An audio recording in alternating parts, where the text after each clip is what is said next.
bahwa dalam proses penangkapan ini itu sudah tidak jelas itu, tidak dilakukan sesuai dengan sebagaimana yang diatur dalam Peraturan Kapolri Nomor 6 Tahun 2019.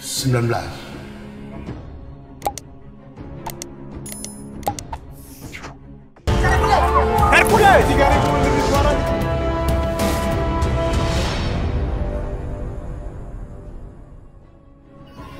Salam jumpa lagi dalam channel Papua Insight. Kali ini kita akan berbicara terkait dengan 14 aktivis KNP Merauke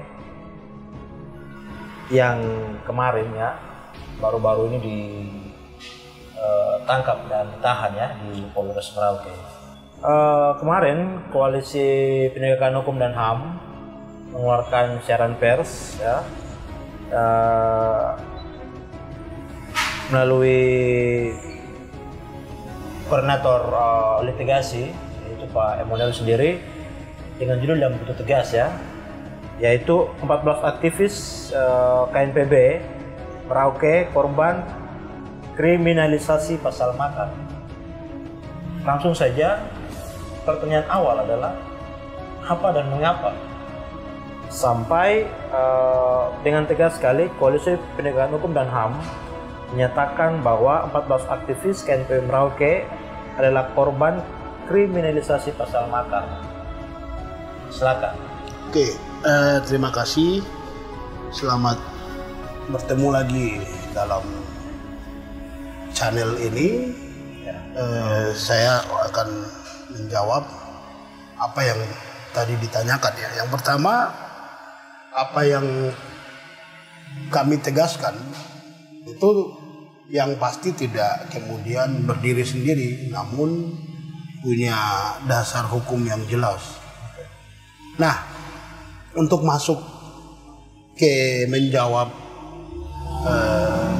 14 aktivis KNPB itu adalah korban kriminalisasi, perlu saya jelaskan dulu kronologisnya. Ya. Nah, kronologis penangkapan terhadap 14 aktivis KNPB Merauke ini terjadi pada tanggal 13 Desember 2020. Sebelum penangkapan tersebut, itu tidak ada agenda satupun yang direncanakan oleh rekan-rekan aktivis KNPB Merauke. Ya. Namun mereka dikejutkan dengan datangnya aparat gabungan, baik di situ ada anggota TNI, anggota Polri, dan juga Brimob dan beberapa institusi lainnya yang masuk dalam kategori keamanan yang mendatangi sekretariatan KNPB. Nah, pada saat mereka tiba di sana itu kurang lebih jam 2 siang. Nah, selanjutnya mereka langsung mengambil tindakan dengan cara ada yang merusak bangunan sekretariat. Kemudian ada juga beberapa aktivis yang ditangkap pada saat itu. Di jam 2 siang itu kurang lebih ada 6 orang yang ditangkap. Nah, mereka tidak hanya ditangkap, tapi kemudian mereka dipukul menggunakan rotan. Sampai badan dari ke-6 aktivis KNPB yang ditangkap ini itu terlihat memar-memar. Begitu. Nah, yang kemudian jadi sesuatu yang menjadi temuan di sana yaitu pada saat sebelum penangkapan tersebut itu tidak ada surat panggilan yang diberikan terlebih dahulu. Yang berikutnya pada saat mereka menangkap itu juga tidak menunjukkan surat tugas. Ya. Itu satu. Yang kedua, tidak menunjukkan surat penangkapan. Begitu. Nah, setelah kami mencari data-data, kami temukan dalam ada sebuah surat penangkapan yang kami dapatkan dari salah satu aktivis yang ditahan itu. Di dalam surat penangkapan itu tertulis bahwa surat penangkapan ini diterbitkan pada tanggal 13 Desember dan berlaku dari tanggal 13 sampai dengan tanggal 14. Itu pertama. Yang kedua, kita lihat surat penangkapan ini dikeluarkan berdasarkan laporan polisi tertanggal 13. Padahal penangkapannya tanggal 13 juga. 13 juga ya. Begitu kemudian mereka langsung ditangkap dengan tuduhan melakukan tindak pidana makar. Nah, bayangkan, itu hanya dalam satu hari ya. Tanggal 13 ada laporan polisi masuk. Tanggal 13 itu juga surat perintah penangkapan dikeluarkan. Dalam surat perintah penangkapan itu disebutkan yang akan ditangkap ini diduga melakukan tindak pidana makar. Jadi ditangkap sebagai tersangka. Tapi sebelum ke situ, aktivis KNPB ini mereka sedang melakukan apa pada saat itu? Nah, itu yang juga kita bertanya-tanya. Kalau kita kemudian melihat kasus-kasus sebelumnya, ya, itu pasti kan ada acara. Ya. Baru kemudian polisi datang kemudian menangkap. Begitu. Katakanlah seperti di Timika. Itu mereka mau menyelenggarakan acara ibadah perayaan ulang tahun KNPB. Itu yang di Timika. Kemudian yang di Jayapura tahun 2018 itu mereka merayakan hari ulang tahun dengan cara menggelar diskusi. Kemudian ditangkap. Jadi ada acara. Ya. Sebelumnya ada acara dulu, baru kemudian didatangi dan ditangkap. Tapi yang di Merauke itu tidak ada acara sama sekali. Begitu. Nah, saya masih lanjut ya cerita kronologinya. Silakan, Pak. Tadi kan di jam 2 siang, tanggal 13. Ya. 13 Desember jam 2 siang. Kemudian jam 11 malam itu gabungan anggota keamanan datang lagi. Dan kemudian menangkap 8 orang lagi. Sama dalam penangkapan yang dilakukan di jam 11 malam di tanggal 13 Desember itu tanpa ditunjukkan surat tugas dan juga surat penangkapan. Kemudian mereka yang kemudian ditangkap itu juga kita kemudian melihat ada memar-memar di sana. Tapi apakah sempat pada saat aparat datang itu ada mereka melakukan penggeledahan tidak? Nah, itu nanti saya jelaskan. Karena antara penangkapan dan penggeledahan itu dua hal yang berbeda. Dua hal yang berbeda. Gitu ya? Pak, lanjut dulu biar. Tadi saya sebutkan dari laporan itu masuk tanggal 13, laporan polisi ya. Kemudian surat penangkapan itu keluar tanggal 13 juga. Kemudian faktanya itu mereka ditangkap pada jam yang pertama jam 2 siang. Yang kedua yang 8 orang itu jam 11 malam. Nah, khusus dari laporan ini masuk sampai surat perintah penangkapan ini keluar, itu semestinya ada tahapan yang harus dilalui oleh polisi. Yang pertama, laporan masuk, diberikan STBL kepada pelapor, selanjutnya diperiksa. Sebelum STBL itu keluar, diperiksa dulu di awal. Itu di bagian sentral pengaduan polisi ya. Kemudian setelah di BAP, berkas dan laporan ini itu akan dikirimkan ke bagian reskrimum. Di reskrimum itu akan diterima oleh piket yang bertugas di reskrimum. si piket ini itu kemudian akan melakukan tindakan apa? BAP yang pertama kepada siapa yang melaporkan. Begitu. Selanjutnya setelah di BAP baru selanjutnya akan dinaikkan ke Kasat Reskrim. Setelah itu baru akan digelar perkara. Digelar perkara. Digelar perkara, setelah digelar perkara baru dibentuk tim penyidik. Setelah sudah ada tim penyidik baru sprindik itu dikeluarkan. Setelah sprindik dikeluarkan, SPDP surat perintah dimulainya penyelidikan itu juga dikeluarkan. SPDP ini harus dikirim ke kejaksaan. Baru selanjutnya tim yang ada dalam sprindik ini mulai mengirimkan surat panggilan. Entah awalnya mau klarifikasi dulu kah atau langsung memanggil saksi. Gitu. Nah, selanjutnya dari pemeriksaan saksi ini, apabila sudah menemukan beberapa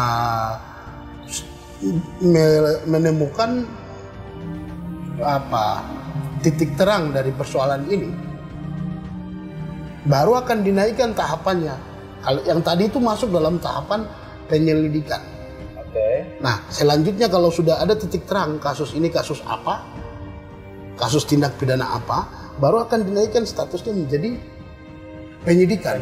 Dalam penyidikan tujuannya adalah untuk mencari alat bukti dan menentukan siapa tersangkanya.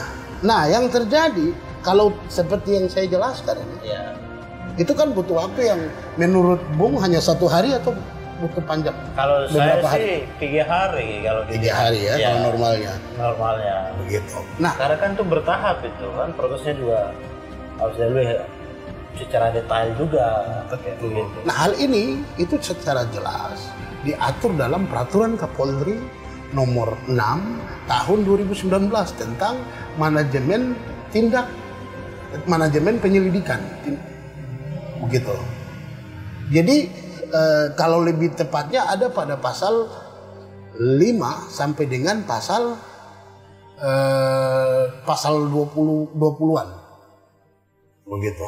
Jadi si penyidik itu tidak bisa bekerja semau dia. Karena ada ketentuan itu. Selain itu juga ada juga ketentuan lain di dalam Undang-Undang Nomor 8 Tahun 1981 tentang hukum acara pidana. Dalam kasus ini itu kurang tahu pada pukul berapa laporan itu masuk. Kemudian di jam 2 siang itu terjadi penangkapan dengan status sebagai tersangka. Gitu. Nah, yang kemudian kita pikir di sini, apa sih alat bukti yang menjadi dasar mereka? Begitu. Kami temukan jawaban melalui pernyataan Pak Kapolres Merauke. Dia sebut kalau itu juga setelah dia menjawab siaran pers yang kita buat pertanggal 20 Desember itu. Dia sebut kalau mereka ini berdasarkan pada buku kuning.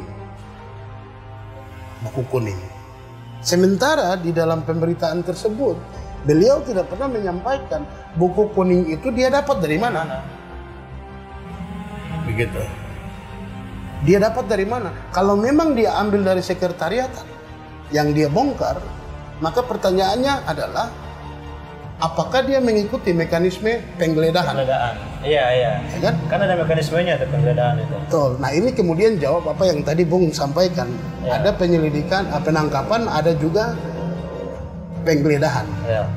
Begitu. Nah, kalau penggeledahan, maka mekanismenya harus ada izin dari pengadilan negeri. Begitu.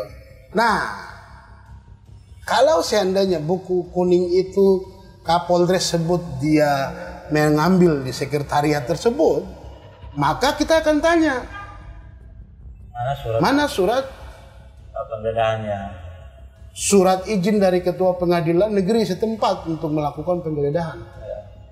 Dan itu akan sangat terlihat bisa kita duga dibuat-buat atas dasar laporannya masuk tanggal 13. Surat perintahnya tanggal 13 juga, perintah penangkapan. Juga 13.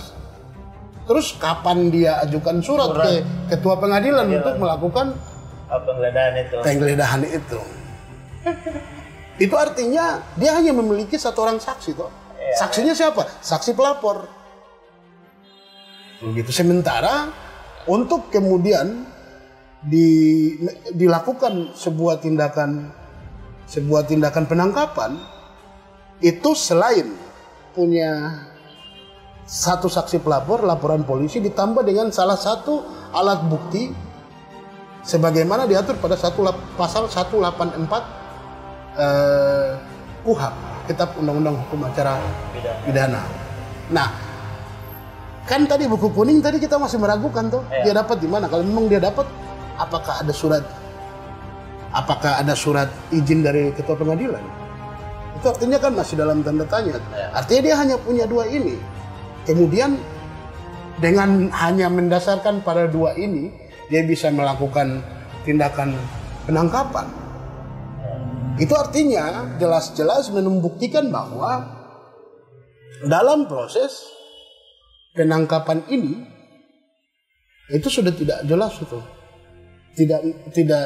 Tidak dilakukan sesuai dengan sebagaimana yang diatur dalam Peraturan Kapolri nomor 6 tahun 2019.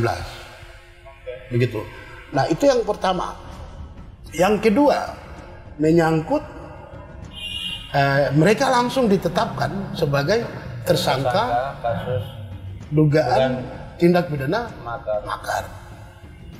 Nah, dalam Undang-Undang nomor 8 tahun 1981 itu menegaskan bahwa khususnya pada definisi tersangka, itu tersangka adalah orang yang diduga orang yang ditetapkan tersangka berdasarkan alat bukti yang cukup. Alat bukti yang cukup. Nah, selanjutnya dalam dalam pasal yang menjelaskan terkait penangkapan hanya bisa dilakukan terhadap seseorang yang diduga berdasarkan alat bukti yang cukup yang bisa dilakukan penangkapan. Dalam penjelasan pasal tersebut, pasal 17 ya, pasal 17 Undang-Undang nomor 8 tahun 1981, di dalam penjelasannya itu disebutkan disebutkan alat bukti yang cukup itu dengan tujuan agar tidak terjadi tindakan sewenang-wenang yang dilakukan oleh aparat terhadap orang yang akan ditangkap. Tujuannya itu. Begitu. Nah, kalau kemudian kita kembali pada tadi cerita, setelah mereka langsung ditangkap sebagai tersangka, pertanyaannya kembali, untuk seseorang mau ditetapkan menjadi tersangka, itu kan ada mekanismenya itu. Ada setelah dilakukan penyelidikan mencari alat bukti. Nah, semua alat-alat bukti ini dari hasil BAP penyidikan itu akan digelar. Selanjutnya akan memutuskan bahwa si A itu sudah bisa dinaikkan statusnya menjadi tersangka karena sudah ada alat bukti yang cukup. Alat bukti yang cukup tuh minimal 2 alat bukti sebagaimana ada dalam pasal 184 Undang-Undang nomor 8 tahun 1981. Begitu. Nah, yang saya mau kasih tahu yaitu dalam tahapan penyidikan untuk mencari alat bukti itu punya waktu yang lama juga. Iya.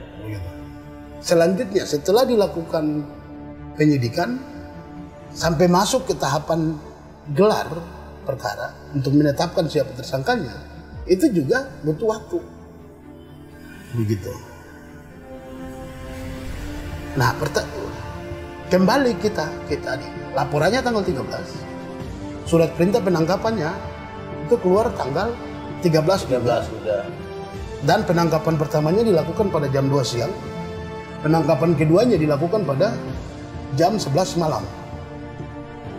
Kalau kita gabungkan tadi cerita panjang dari laporan sampai kemudian keluar sprindik, kemudian kita gabungkan lagi dari sprindik, dari dilakukan pemeriksaan sampai kemudian penetapan tersangka. Itu tadi kan Bung di awal bilang kita butuh 3 hari. 3 hari ya. Dari pemeriksaan penyidikan sampai kemudian menetapkan tersangka itu butuh berapa hari juga? Atau bisa dilakukan dalam 1 hari yang bersamaan di tanggal 13 Desember? Tidak bisa. Tidak bisa kan? Nah, ini yang kemudian menunjukkan kejanggalan-kejanggalan yang sedang terjadi. Ditambah dikuatkan lagi dengan Pak Kapolres Merauke sendiri mengakui melalui media bahwa dia hanya memiliki 1 buku kuning. Oke. Selain itu beliau juga sampaikan bahwa mereka ini sudah melakukan beberapa kali tindakan-tindakan namun sudah diingatkan tapi namun tidak diindahkan. Ya. Begitu. Ini kan yang bisa kita ambil sebagai bagian dari yang menjadi latar belakang terjadinya penangkapan tersebut. Dengan demikian, kami menyimpulkan bahwa karena hanya ada 1 alat bukti, yaitu buku kuning, di mana buku kuning juga kita belum tahu mekanisme pengambilannya itu apakah legal atau tidak. Namun dia bisa menyebutkan dengan pasal tersebut. Atas dasar itulah kami menyimpulkan bahwa 14 orang aktivis KNPB Merauke itu menjadi korban kriminalisasi. Karena apa? Penetapan tersangkanya itu dilakukan dengan tidak mengikuti prosedur sebagaimana yang diatur dalam Peraturan Kapolri Nomor 6 tahun 2019. Dan dikuatkan lagi dengan mereka hanya punya 1 alat bukti, yaitu alat bukti surat, khususnya buku kuning itu. Di mana buku kuning itu juga kita tidak tahu dapatnya dari mana.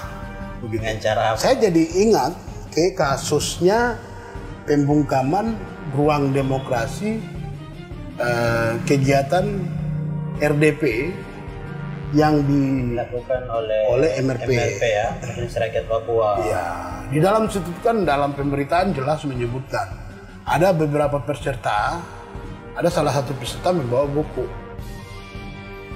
ya. Buku yang di dalamnya itu menuliskan tentang beberapa prinsip-prinsip dalam organisasi OPM begitu. Itu kan yang sempat viral waktu kemarin beberapa waktu lalu. Nah, saya punya dugaannya. Jangan-jangan buku itu yang dipakai untuk kemudian mengkriminalisasi 14 anggota KNPB Merauke. Begitu. Karena kan jelas di dalam pernyataan Pak Kapolres di media Cendrawasih Pos Cetak, beliau menyebutkan ada buku kuning, tapi beliau tidak pernah menjelaskan dari mana dia dapat buku kuning itu. Apakah buku kuning itu diperoleh sesuai dengan mekanisme penggeledahan yang benar atau tidak? Kita juga tidak tahu. Itu juga kita tidak tahu. Atas dasar itulah kita sebutkan bahwa 14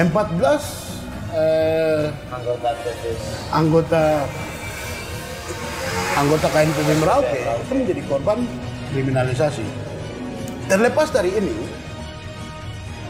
dalam konteks pemenuhan hak atas bantuan hukum bagi 14 aktivis KNPB ini juga tidak berjalan secara maksimal. Tidak dipenuhi ya. Saya ikuti yang disampaikan dari rilis dari LBH juga.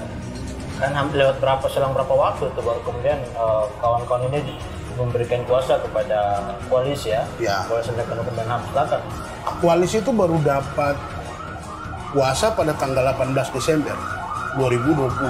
Jadi rentang waktu dari tanggal 13 Desember sampai ke 14. Berarti rentang 5 hari ya. Ada 5 hari. Nah, semestinya kan tadi mereka langsung ditangkap sebagai tersangka. Ya, Tersangka dugaan tindak didampingi pidana. saat itu juga sebenarnya. Pada saat mereka mintai keterangan sebagai tersangka ini, itu sudah harus si penyidik Kalau tidak menunjuk lah ya. menunjuk satu, atau dia menyampaikan kepada 14 orang ini, untuk apakah kalian mau hubungi pengacaranya atau tidak. Itu perintah KUHAP, Iya. perintah Undang-Undang Nomor 8 tahun 1981. Apalagi kalau dugaan makar kan di atas 5 tahun dan itu wajib. Itu wajib Ya. untuk harus didampingi. Nah, ini tidak.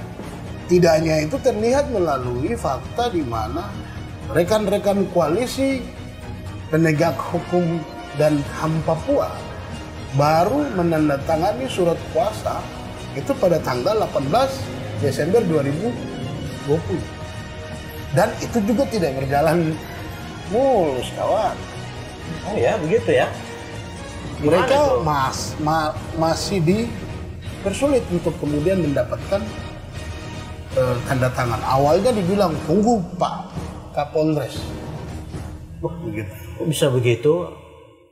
Kemudian setelah rekan-rekan melakukan beberapa upaya dan upaya yang dilakukan itu membuahkan hasil, barulah dibukakan ruang untuk kemudian bertemu dengan calon klien mereka untuk selanjutnya ditandatangani surat kuasa. Begitu. Jadi di sini menunjukkan bahwa selain penangkapan yang dilakukan tanpa prosedur, yang tidak prosedural, yang berikutnya penetapan tersangka juga dilakukan tidak sesuai dengan prosedur yang benar. Bahkan di dalam menjalani status sebagai tersangka itu juga tidak dipenuhi hak-hak tersangka, khususnya hak atas bantuan hukum. Padahal dari tuduhan mereka yang berkaitan dengan tindak pidana makar itu kan di atas 5 tahun. Wajib itu hukumnya untuk didampingi. Namun ini tidak terjadi. Kemudian dari cerita panjang penangkapan yang tidak prosedural, penetapan tersangka yang tidak prosedural, pemenuhan hak atas bantuan hukum yang tidak terlaksana, rupanya dalam proses panjang ini itu juga terjadi temuan tindak pidana yang ada, yang mana tindak pidana tersebut itu dilakukan oleh aparat anggota keamanan gabungan tadi yang mendatangi sekretariat KNPB Merauke. Temuan yang kami temukan yang pertama adalah fakta dugaan tindak pidana pengrusakan, di mana sekretariat mereka dihancurkan, bahkan atapnya itu sampai turun ke tanah. Itu pertama. Jadi ada pelanggaran tindak pidana pengrusakan sebagaimana diatur pada pasal 170 KUHP. Yang berikutnya ada tindak pidana penganiayaan yang terjadi di sana.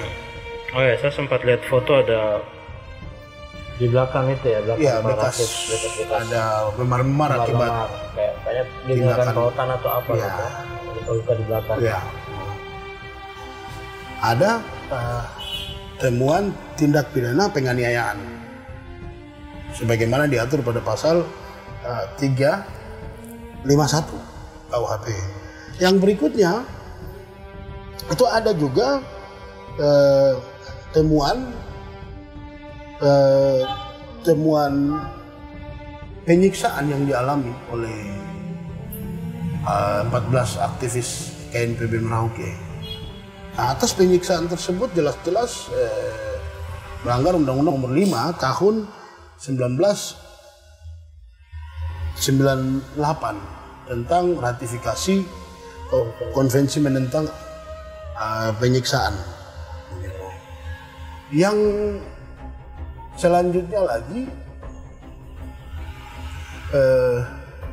mengingat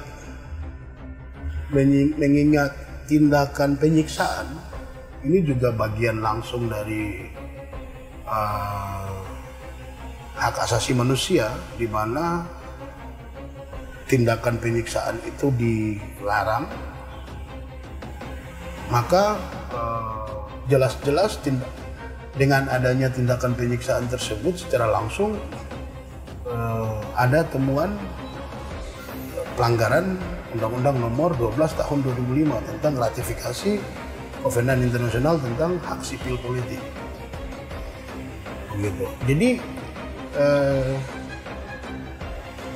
tindakan penangkapan yang salah, kemudian penetapan tersangka yang salah, ditambah dengan tidak dipenuhinya hak atas bantuan hukum yang kami kemudian simpulkan bahwa 14 anggota aktivis KNPB Merauke menjadi korban kriminalisasi. Itu bukan hanya itu yang kemudian mereka alami, namun juga di dalamnya sempat terjadi beberapa tindak pidana dan juga pelanggaran HAM, baik pengrusakan 170, kemudian 351, penganiayaan, kemudian penyiksaan Undang-Undang 5 tahun 99 tadi, juga Undang-Undang Nomor 12 tahun 2005 tentang ratifikasi Kovenan Internasional tentang Sipil Politik.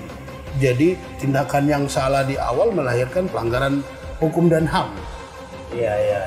Jadi apa namanya, kalau kita coba simpulkan berarti bertumpuk-tumpuk pelanggaran hukum dan HAM yang kemudian terjadi dalam kasus ini. Oke. Begitu. Tapi intinya adalah 14 anggota, 14 aktivis KNPB Merauke itu adalah korban kriminalisasi pasal makar yang dilakukan oleh Kapolres Merauke dan jajarannya.